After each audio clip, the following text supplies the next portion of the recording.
Hola, amigos. Welcome to another episode of The Talking Mexican.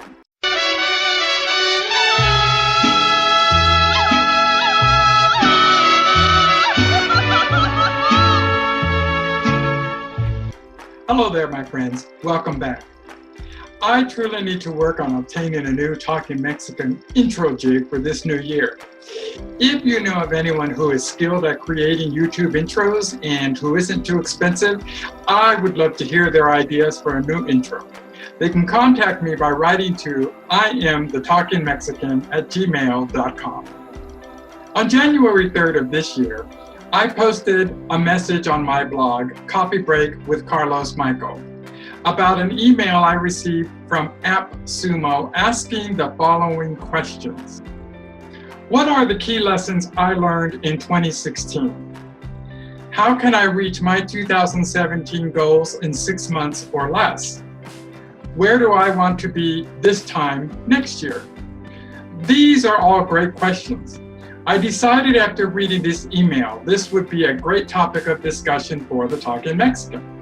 I am not going to discuss all 3 questions in one show. That would take up too much time. Instead, I will break each question down into one individual show. However, before I begin discussing what key lessons I learned in 2016, which is the basis of today's show, I decided to give each question some real thought, beginning with what key lessons did I learn from 2016? The first point, which is more of a reminder as opposed to something learned for the first time regarding 2016, is this.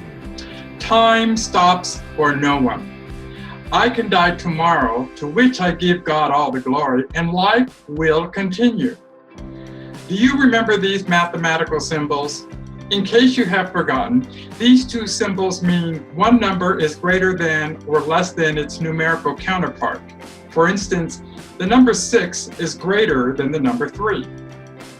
Because life continues after we have bitten the big enchilada, for me, that makes life and its mysteries greater than myself. Physically, I stop being. However, in the grander scheme of things, we are greater than the mysteries of life because in death, for those of us who believe, life continues on only at a higher level. Therefore, in actuality, we are greater than the mysteries of life. But let's not make this complicated.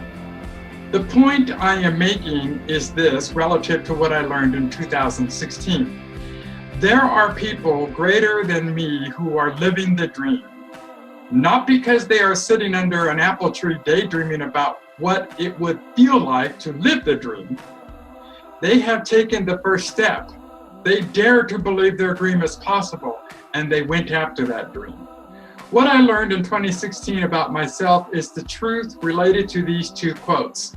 Talk is cheap, and the road to heaven is paved with good intentions. It's time to stop daydreaming and to start reaching for that dream. Let's use a real case study as an example. I am going to be that case study. One of the thorns in my side has been my battle with losing weight. For years, I have been lamenting about the fact that I have not gotten down past 200 pounds. My weight keeps fluctuating, more so up than down. However, in keeping with the topic of today's post, I realized in 2016 that my inability to lose weight has more to do with me and what I am not doing or doing incorrectly, rather than what I should be doing or doing correctly. To echo what I spoke to regarding change in my January 4th Talking Mexican post, nothing changes until I have reached that point where I am ready to do what is necessary to change. The first step to change begins by acknowledging that I am overweight, which I have done. As of today, I am 30 pounds over my ideal weight. Currently, I weigh 210 pounds. My goal for 2017 is to get down to 180 pounds. This means a new course of action is required by me in order to drop the weight. Second, rather than just headstrong into a commitment such as losing weight, I need to conduct some research. You know what they say, knowledge is power. After conducting research and based on what I have learned from my amazingly awesome friend Brandy Motley, founder of Happy Healthy Chicks, it does not have to take a whole year to lose 30 pounds. In my research, I found this great article online written by David Shipper titled "Lose 30 Pounds in 3 Months. Making the Big Change Doesn't Take as Long as You Might Think." Men's Health, October 6, 2006. If you would like to read the article, here is the link. Now, this wasn't the only article, academic or otherwise, that I read or researched. However, this is the one article that really resonated with me in layman terms. Point being, after reading David's article, I came to the conclusion that I am 30 pounds over my ideal weight due to ignorance and stubbornness, not the ideal bedmates, if you ask me. However, I also learned as part of my lessons of 2016 that I can do something about it, and that is exactly what I intend to do. Check back with me in 3 months. That will put us at around March 5th, the day of my oldest son's birthday and the day before my brother Ralph's birthday. I will weigh in at that point. Let's see how much weight I will lose between now and then. Remember, nothing changes until I have reached that point where I am ready to do what is necessary to change. This is one of the lessons learned from 2016. Although I will not speak to these in detail, here is a list of some of the other lessons I learned in 2016.